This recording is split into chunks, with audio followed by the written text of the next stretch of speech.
CONADU al frente. El programa de los docentes universitarios. Un panorama sobre la realidad nacional, la educación superior, la ciencia y la tecnología. Entrevistas, investigaciones, debates y un recorrido por las universidades de todo el país. Los lunes a las 20 en Capó. CONADU al frente. Vamos a estar hasta las 9 de la noche, como todos los lunes, haciendo un recorrido por la realidad nacional y universitaria, con entrevistas, con investigaciones y con todas las cosas que ustedes ya saben, ustedes que nos siguen lunes tras lunes. Bueno, está Cristian Dodaro aquí en la mesa, volvió. ¿Cómo le va? ¿Cómo andás? ¿Todo bien? ¿Todo bien? Qué lindo encontrarnos. ¿En serio? Tengo re buenas noticias para contarte. ¿En serio? Mentira. Bueno, ¿me esperás que presento todo y ahora me Dale, contás dale. todo? Dale. Bueno, está también Gastón García Grosse, el operador, y la señora no... Marianita Fernández Camacho en la producción y, por supuesto, parte del gran equipo de prensa de CONADU. Vamos a saludar, como siempre, a toda la gente que nos escucha en el interior del país, que escucha a CONADU al frente en el interior del país. A todos los que sintonizan la radio de la Universidad Nacional de Tierra del Fuego por FM 106.9. También a todos aquellos que están enganchados en Santiago del Estero, en la Universidad Nacional, a través del 92.9, y a toda la gente que puede descargar la aplicación del sitio web de ARUNA, la Asociación de Radiodifusoras Universitarias Nacionales Argentinas. ¿Qué tal? ¿Cómo va todo? Hermoso. Una semana que empezamos y tenemos mucho, ¿eh? Sí, A ver, sí. Una semana que empezamos con una reunión paritaria para los docentes universitarios. claro. Vos suponete que te dicen, che, vení, vamos a charlar. Sí. ¿No? O sea, te llama tu empleador, te dice, Mariana, vamos a charlar. ¿Qué onda? Vos Sí. vas, decís, Sí, yo ¿Algo voy. no? Si me convoca, voy. con una propuesta. Sí, y me siento, la verdad Una que propuesta. voy muy entusiasmada. Bien. Sí. ¿La propuesta? Ah, no sé, ¿Te contame. la debo? Ah, te la debo. Bueno, Dale. De eso, Fracasó la fracasó. reunión paritaria prevista para hoy. Vamos a hablar con Carlos De Feo, nuestro secretario general de este tema. ok. No hubo ni una oferta para este año, ni se planteó la cláusula gatillo, ni se está discutiendo la jerarquización salarial. Así que bueno, en eso estamos. A ese Sí. te la debo, Sí. sumale el 20% aproximado de baja en los presupuestos de ciencia y tecnología. El CONICET se piensa que con la inflación se calcula que se pierde un 20% del presupuesto de ciencia y tecnología. Sí, no ha cambiado nada. Lo hablamos esto el año pasado, me acuerdo. Sí, lo vamos a seguir hablando el Lamentablemente. año que viene hasta que no haya otra mirada política sobre lo que es el proceso de la ciencia, la tecnología. Exacto. Lo hablamos con Carlos también en el momento que estuvo en piso hace 3 programas sí, atrás. Sí, así sí, que, sí, claro, bueno. cuando empezamos el programa.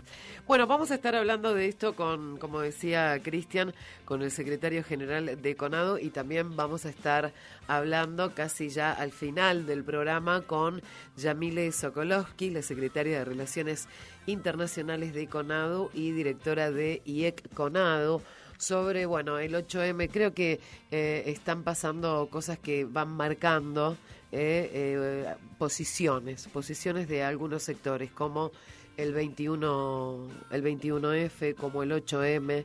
Entonces, bueno, de todo esto vamos a estar hablando con estos dos referentes que vamos a recibir en esta hora que compartimos con ustedes aquí en CONADU al frente. Al aire, ustedes saben, por radiocaput.com, por allí nos pueden escuchar todos los lunes hasta las 9 de la noche en esto que es CONADU al frente. Y como hablábamos al principio del programa, ustedes saben que CONADU y demás federaciones universitarias se reunieron con autoridades de la Secretaría de Políticas Universitarias, que depende del Ministerio de Educación, que bueno, convocaron, como decía Cristian, formalmente a una reunión paritaria sin llegar a una propuesta seria que pueda ser analizada por las federaciones docentes realmente. Bueno, es el principio del conflicto, se inició un conflicto, por eso nosotros ahora estamos en comunicación con Carlos De Feo, secretario general de CONADU,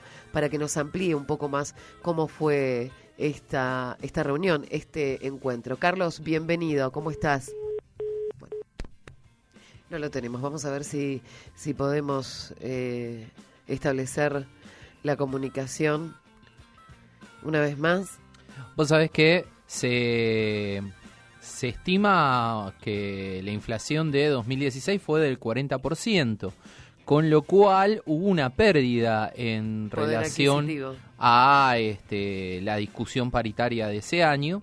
Y hubo una discusión paritaria de 2017 en la que medianamente se había quedado empatado hasta diciembre de este año. Claro. Hoy empezamos a estar de nuevo bajo poder adquisitivo. Estábamos pidiéndole la cláusula gatillo, pero lo va a explicar mucho mejor Carlos De Feo. Ahora sí, está en línea. Hola Carlos, bienvenido, ¿cómo estás?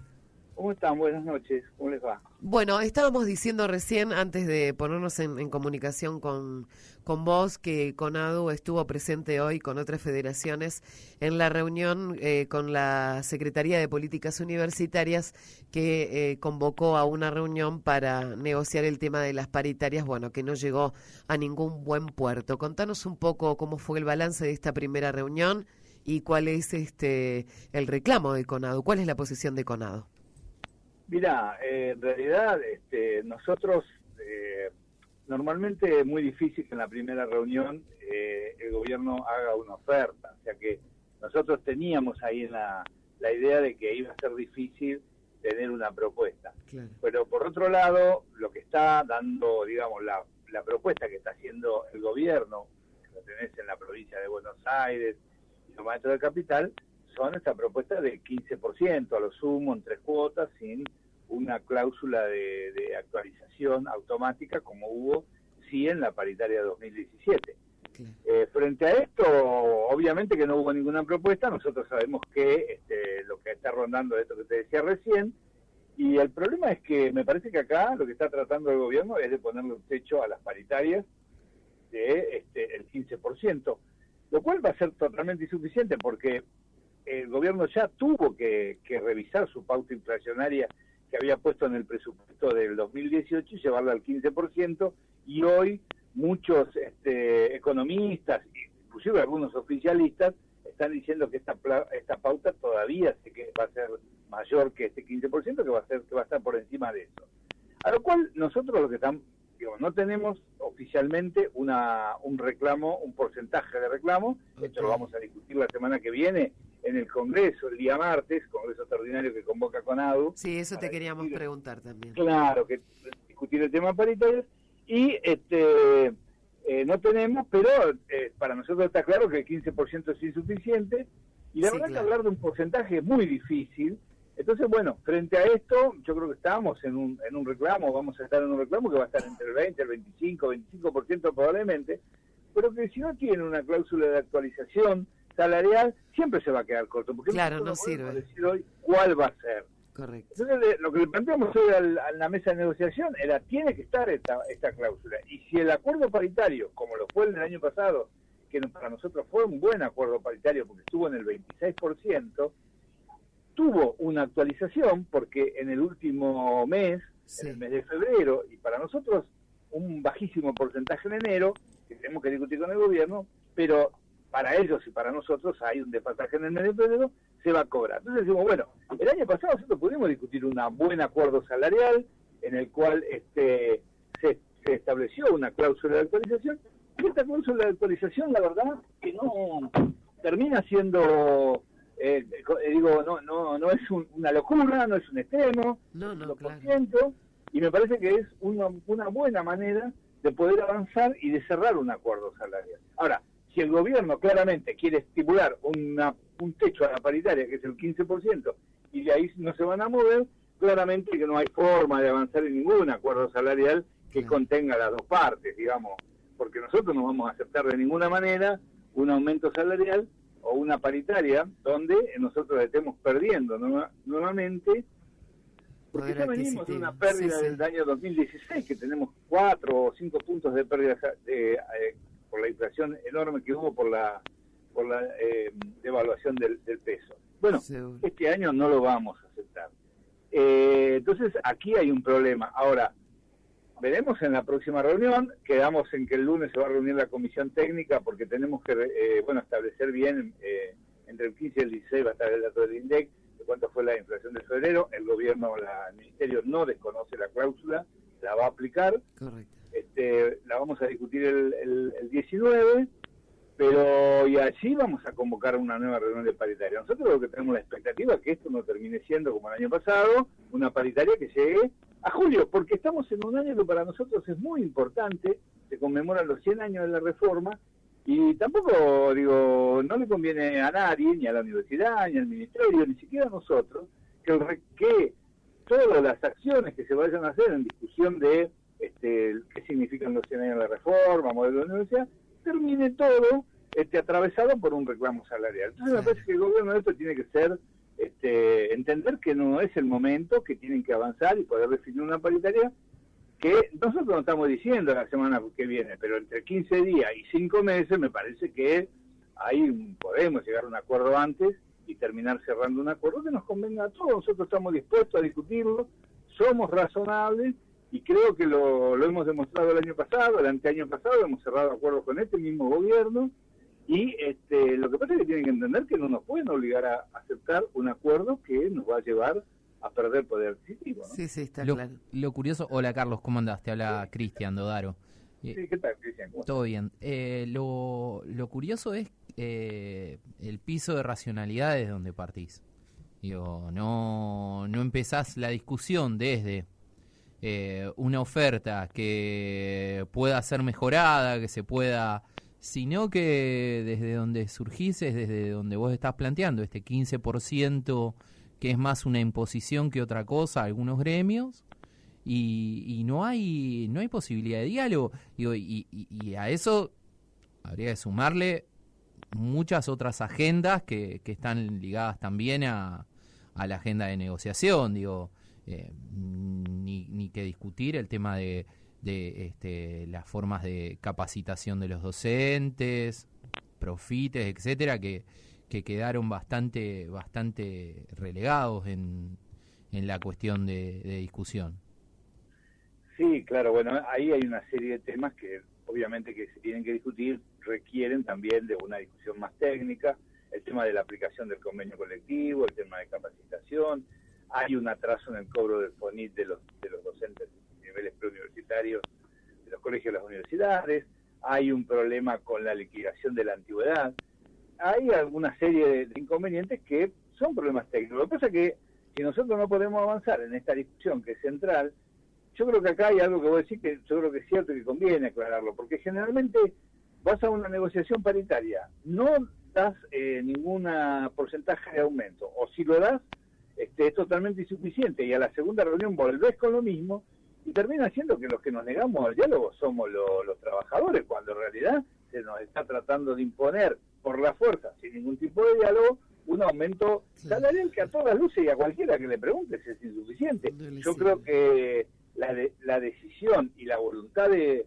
los docentes de luchar, pero también de tener claro de que no van a aceptar una pérdida en salario, en el caso nuestro quedó muy claro con la lucha que llevamos el año pasado, que fueron 5 meses muy duros, con mucha medida, y con los maestros, digamos, el caso Provincia de Buenos Aires, o los maestros de inicial y media, ¿no?, de toda la provincia, con la contundencia del paro del otro día, ¿no?, donde los docentes le dijeron muy claramente que no están dispuestos a que le bajen el salario. Entonces me parece que volver a una mesa de negociación, después que te han demostrado claramente que eso no es aceptable, y volver a repetirlo, y no es solamente una falta de diálogo, a esto, digamos,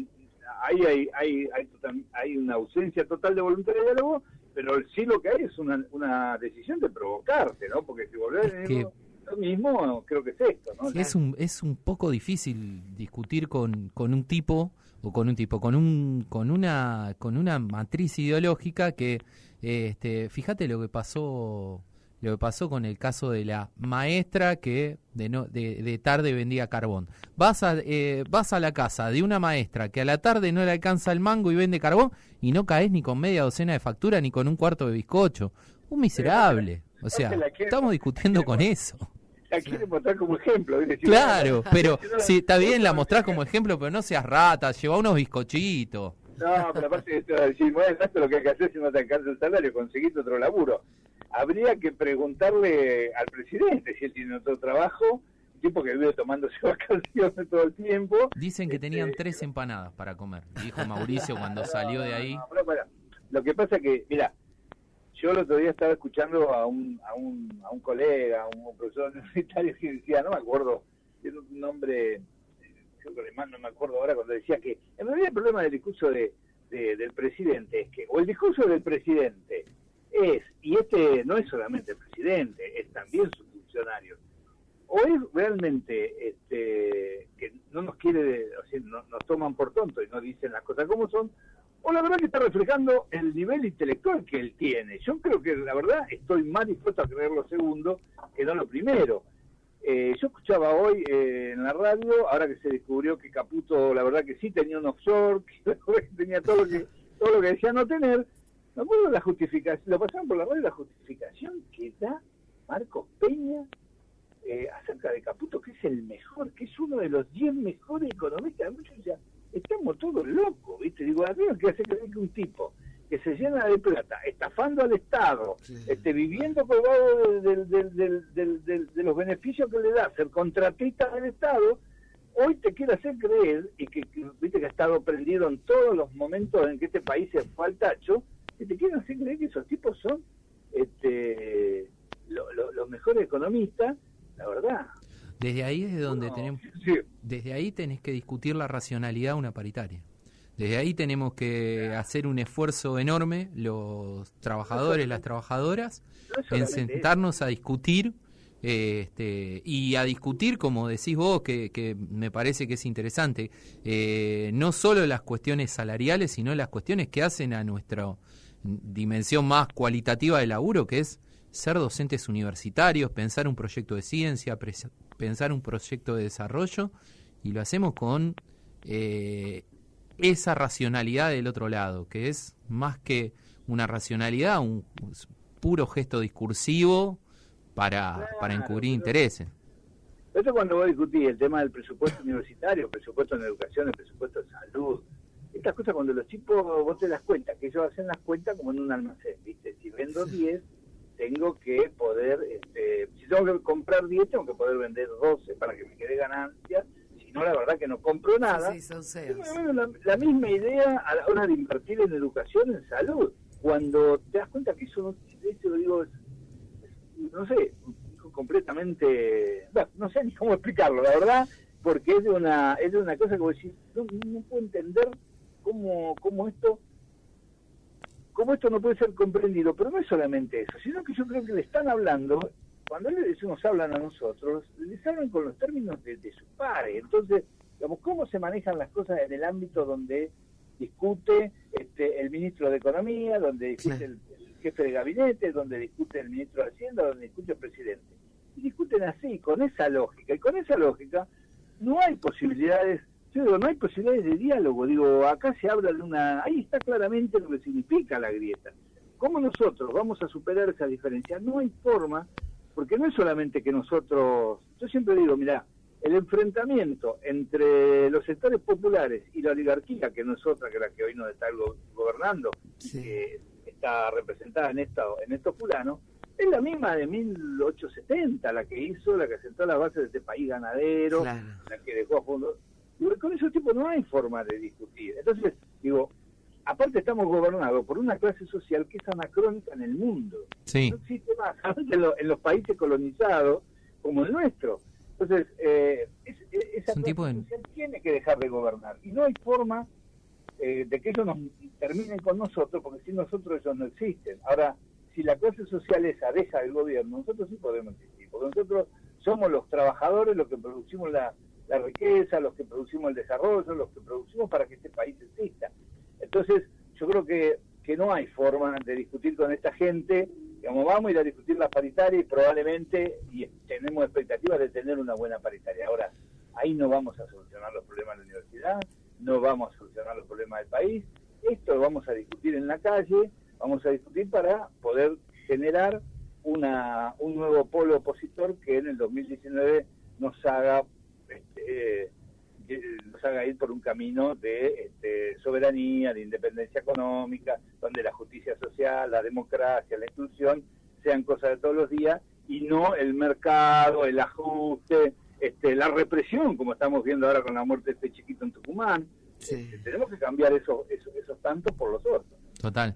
Se nos viene dentro de un poco tiempo un escenario de conflicto seguramente. ¿Cuáles son los pasos a seguir desde CONADU? ¿Cómo ves futuras reuniones, congreso, etcétera? Mira, el día 20, la semana que viene, estamos haciendo un congreso. Ahí en el congreso se va a determinar, en primer lugar, cuál es el reclamo salarial concreto nuestro, pero también, y en vista de lo que ya venimos viendo que pasa, cuáles van a ser los caminos para poder ir enfrentando o como para poder ir peleando por eso. Me parece que ahí lo que tenemos que hacer es, como hicimos el año pasado, tenemos que tener claro que esta es una pelea a muy largo plazo. Sí. Vamos a estar... No, porque yo también creo que en cierta manera el acuerdo salarial o el reclamo salarial nuestro está ligado al reclamo salarial de los maestros. Sí. Si los maestros no logran avanzar, el nuestro va a ser muy difícil que lo hagamos. Entonces digo, tenemos que ponernos en la idea de que tenemos que estar junto con ellos y esperar también hacer fuerza para que eso pueda avanzar, porque lo nuestro avanza. Y en eso me parece que tenemos planteado una pelea que va a estar superando los 2 o 3 meses, probablemente, con muchas posibilidades. Entonces me parece que hay que empezar a ganar las voluntades, como hicimos el año pasado, hay que poder sumar a los estudiantes, hay que poder sumar, obviamente, y primero que nadie, a la mayor cantidad de docentes posible, concientizar que esta es una pelea que no es por nuestro salario, porque si no también estamos defendiendo un salario digno de trabajadores dignos de una universidad, que no es un enseñadero, que no es un boliche, porque de la otra manera es lo que va a ser. Y me parece que en eso, bueno, las clases públicas, las movilizaciones regionales y también las expresiones en Buenos Aires. No vamos a descartar de ninguna manera las medidas de fuerza, los paros, y en el caso de que tengamos que tomar, como lo hicimos el año pasado, la resolución de no iniciar las clases o de afectar exámenes, bueno, será plebiscitado por el conjunto de los docentes. Carlos, muchísimas gracias por esta comunicación. No, muchas gracias a ustedes por llamar y bueno, que sigan bien y felicitaciones por el nuevo espacio en la radio, porque los compañeros lo escuchan y me dicen que bueno, que les gusta mucho y que mucha información útil. Bueno, muchísimas gracias. La verdad que lo hacemos con muchísimo gusto. Un abrazo, Carlos. Carlos de Feo, charlando con nosotros sobre la situación de el contexto general de los universitarios. Pausa, ya venimos. Tenemos en línea a Yamil Sokolovsky. Parece un siglo atrás, sí, pero apenas hace unos días, sí, fue el 8M. La Tierra literalmente tembló. Totalmente. Las compañeras hicieron una gran marcha, un gran ejercicio de visibilidad, de poner en agenda las problemáticas del empleo, las cuestiones de salud, las cuestiones que tienen que ver con cómo son dejadas de lado por el patriarcado que todos encarnamos. Sí, por el sistema, ¿no?, en el cual estamos. El lunes pasado tuvimos un programa especial con la presencia de Belén Sotelo, Verónica Bettencourt y también estuvo Florencia Greco, hablando aquí sobre todas las problemáticas y por supuesto sobre la participación que se iba a tener el 8M. Para ampliar este tema de la movilización, este balance y rescatar lo que fue el 8 de marzo, vamos a hablar con Yamile Sokolovsky. Hola Yamile, ¿cómo estás? Ella es secretaria de Relaciones Internacionales de CONADU y directora de IEC CONADU. Ahora sí, ¿cómo va? Hola, ¿qué tal? ¿Cómo están? Muy bien, yo.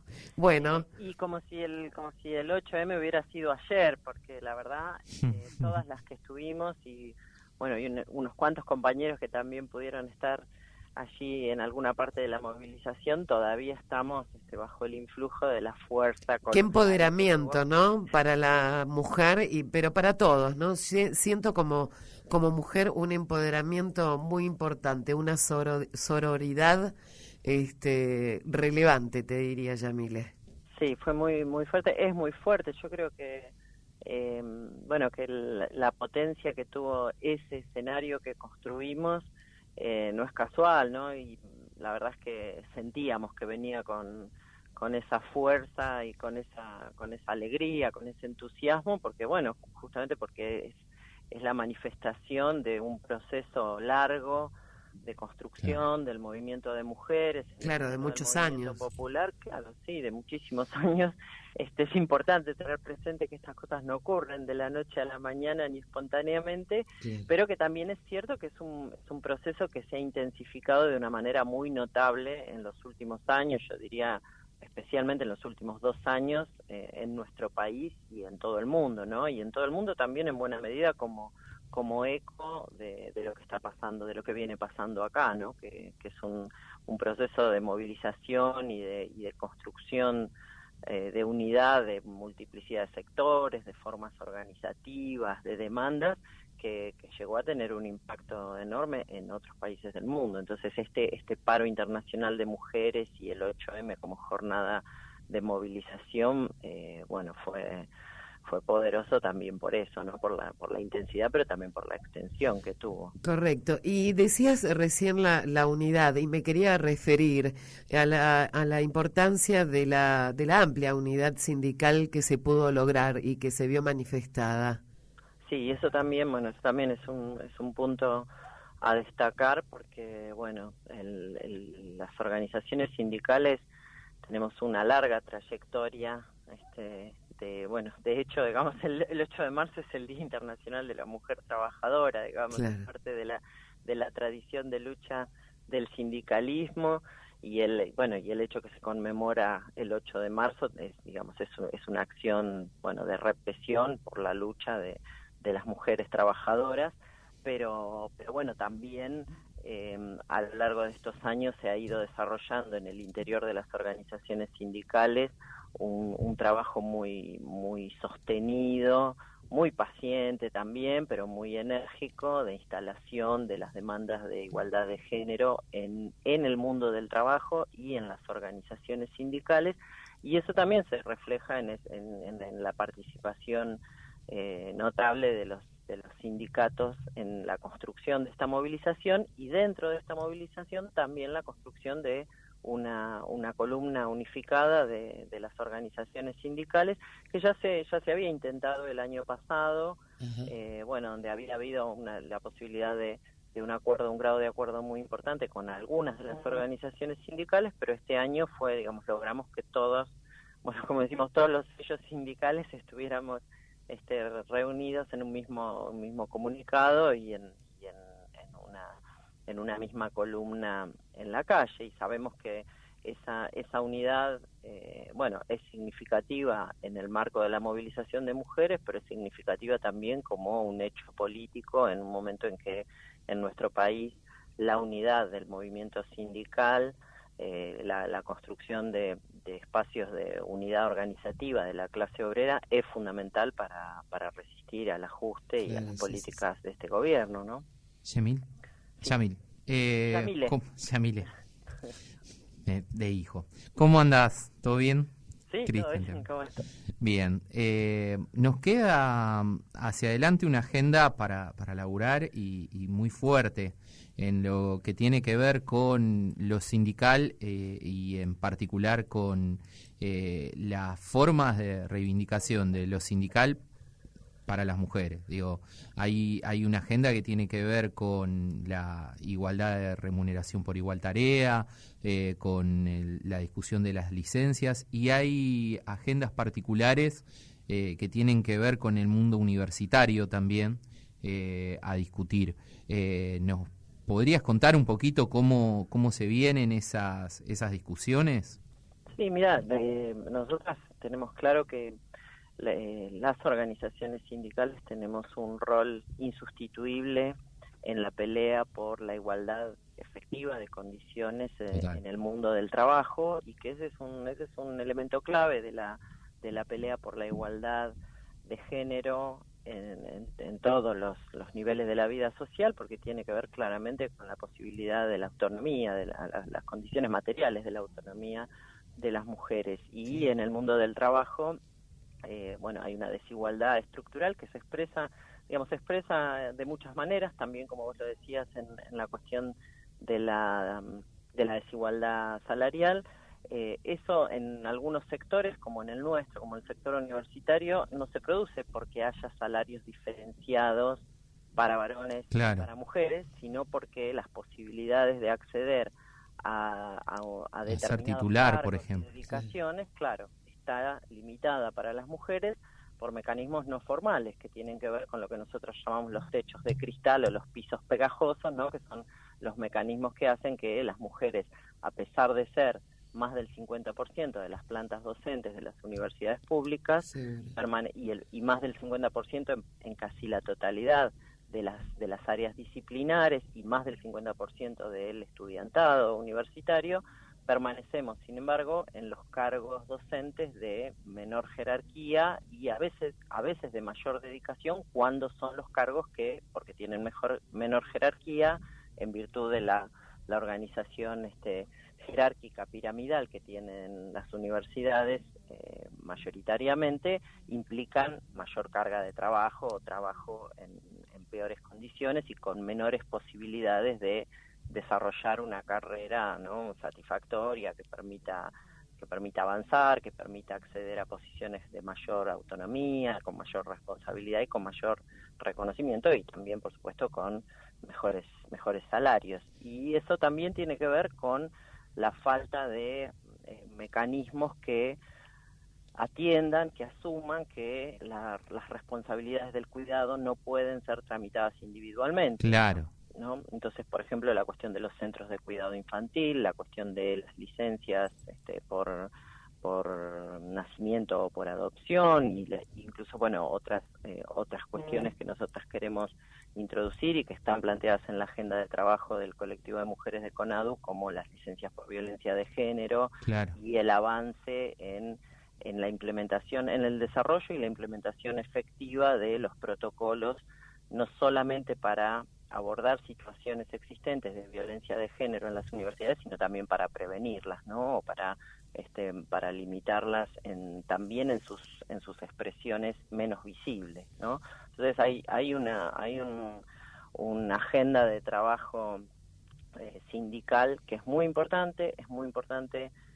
También que nosotras podamos consolidar en el interior de los sindicatos la discusión de estas temáticas, la explicación de cómo es que se reproducen estos mecanismos, de cómo muchas veces en el marco de dinámicas jerárquicas y meritocráticas, las formas de violencia, de exclusión, de discriminación se invisibilizan o se naturalizan, ¿no? Entonces necesitamos más compañeras y compañeros que estén atentos a estos temas, que estén reflexionando sobre ellos, que los estén discutiendo y que se estén capacitando para dar respuesta desde el espacio sindical a estas situaciones. Vos contabas hace un tiempo una cosa que a mí me pareció muy, muy interesante respecto de los sistemas de evaluación en la publicación y los resultados que se obtenían, que cuando se aplicaba el doble ciego se equiparaban los porcentajes de publicaciones científicas hombre-mujer,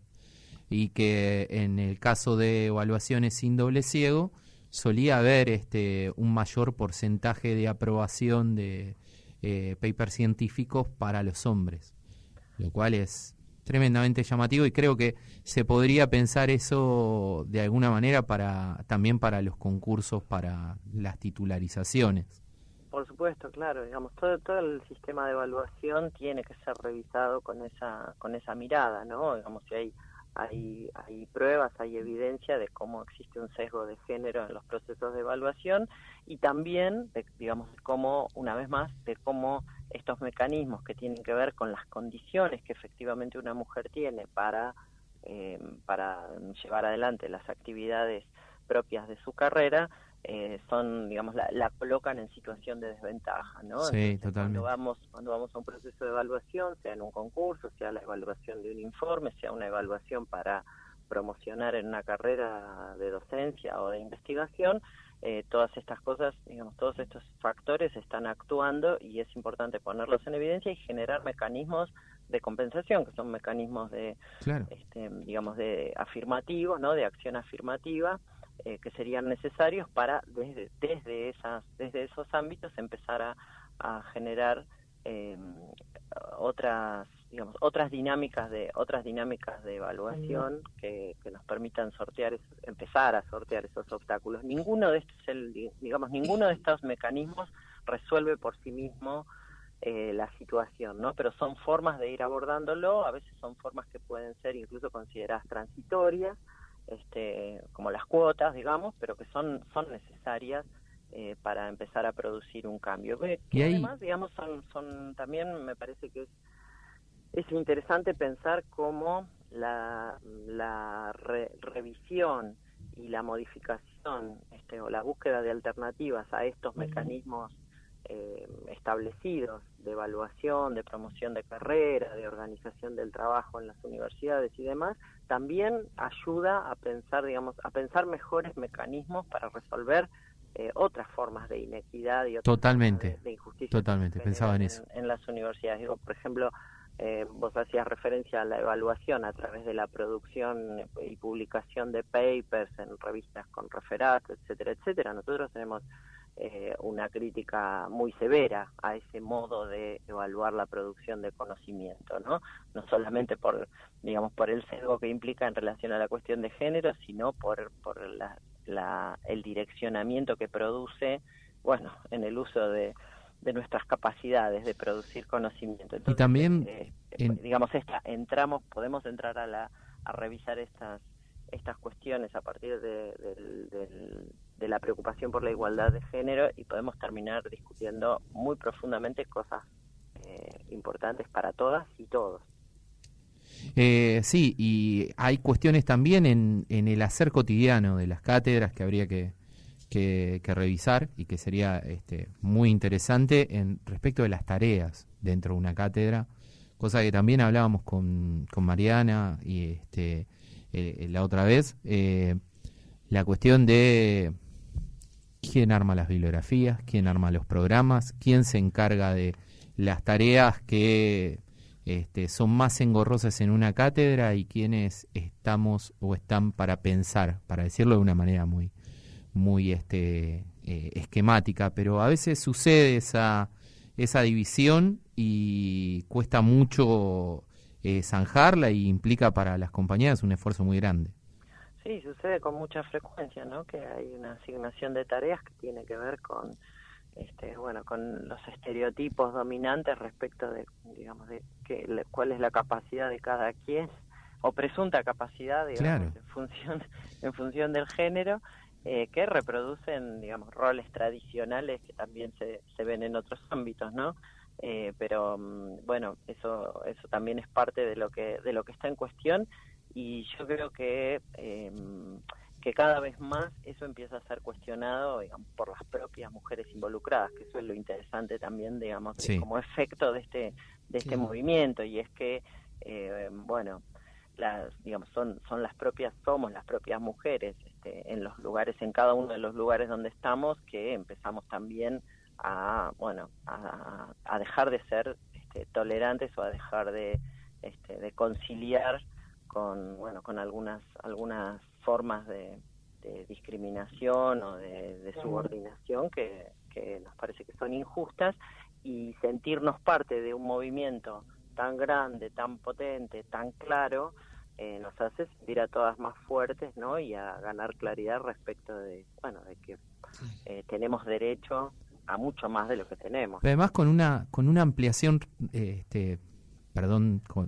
con el nombre, una ampliación radical, con perdón de la expresión, de las posibilidades de acceso. Quiero decir, que se avance en las reivindicaciones de género es también que se avance en otras reivindicaciones, en reivindicaciones étnicas, en reivindicaciones de clase.